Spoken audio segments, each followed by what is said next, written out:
Depois da queda do Império Romano, a Itália foi completamente invadida e ocupada pelos ostrogotos. E, mais tarde, o Império Bizantino ocupou o sul e o centro da Península Itálica, derrotando os ostrogotos. Depois da queda do Império Bizantino, anos mais tarde, a península foi dividida em mini-reinos, ducados e principados. Os mais fortes eram a República de Veneza, os Estados Papais e Nápoles, e mais tarde a Savoia. A parte norte da Itália e os Estados Papais foram integrados ao Sacro Império Romano Germânico. Mais tarde o Império Austríaco ocuparia o norte da Itália, mas seria parado por Napoleão, que vinha com as ideias liberais de liberdade, igualdade e fraternidade. E pela primeira vez, depois de séculos, a Itália tinha sido unificada por Napoleão.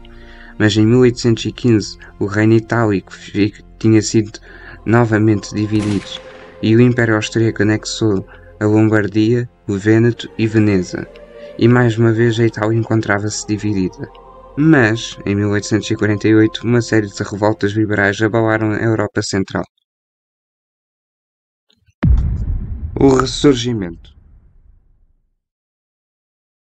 O Ressurgimento foi um movimento para unificar a Itália. Ela tinha sido criada em 1815, mas ganhou mais força em 1848. Em 1848 ocorreram revoltas em países dominados por impérios, como a Hungria, a Polónia, que estavam sob o domínio dos impérios austríaco e russo. Mas as revoltas também aconteceram na Prússia e na Sardenha. Esta onda de revoltas ficou conhecida por Primavera dos Povos, mas a revolta que aconteceu no reino da Sardenha fez com que o rei Sardo tomasse a iniciativa de invadir a Lombardia-Vêneto, que era controlada pelos Habsburgos e pelo Império Austríaco.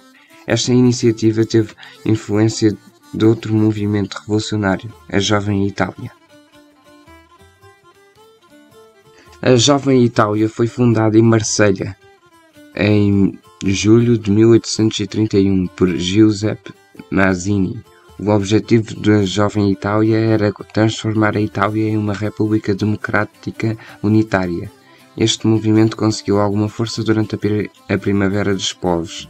Foi este movimento que persuadiu o rei Carlos Alberto a declarar guerra à Áustria Habsburga durante a Primeira Guerra da Independência Italiana.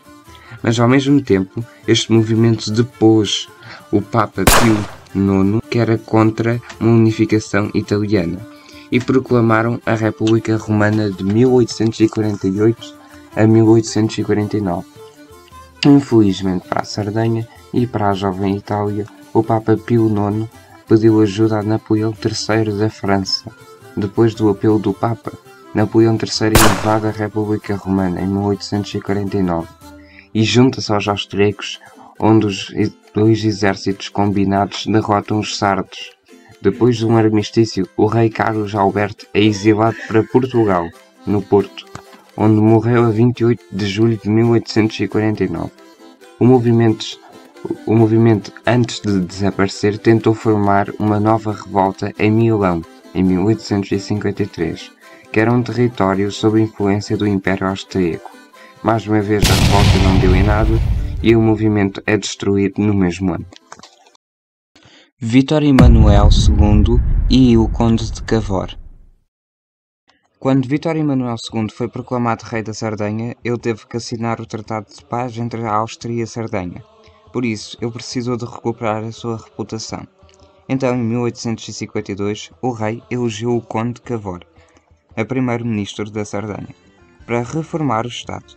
Cavour conseguiu.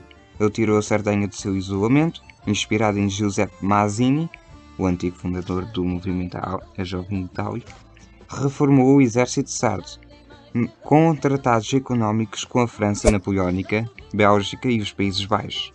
Ele impulsionou a economia da Sardenha e modernizou a agricultura. E no ano de 1858, a Sardenha já estava novamente preparada para uma guerra aberta com a Áustria e o seu Império Habsburgo. Agora Cavour precisava de ajuda externa. A Segunda Guerra de Independência Italiana.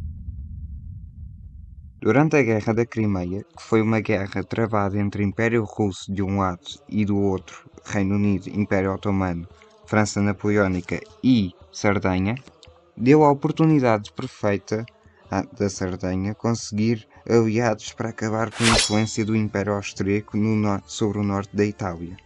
No dia 21 de julho de 1858, foi criada a Aliança Franco-Sarda contra a influência austríaca.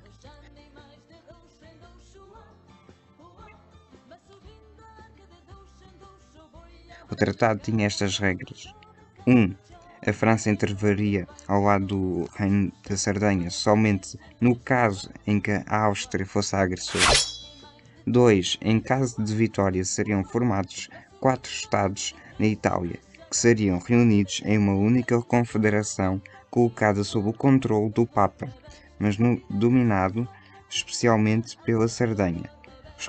Os 4 Estados seriam estes. Um Estado no norte da Itália, que seria liderado pela Sardenha. Um Estado no centro da Itália, que passariam a ser as Províncias Unidas da Itália Central. Os 2 outros Estados eram Estados papais e o Reino das Duas Sicílias.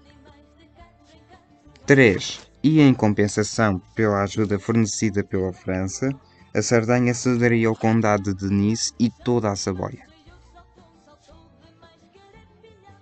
Cavour, na altura, não tinha muitas opções favoráveis, por isso aceitou o Tratado de Napoleão III.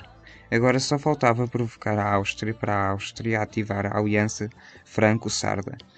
Cavour deslocou os seus exércitos para a fronteira com a Áustria.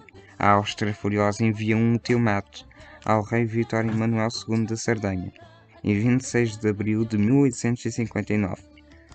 O ultimato é rejeitado nesse dia. E, nesse mesmo dia, a Áustria declara à Sardenha guerra. Napoleão III, para honrar o tratado com a Sardenha, mobiliza 100.000 homens para Gênova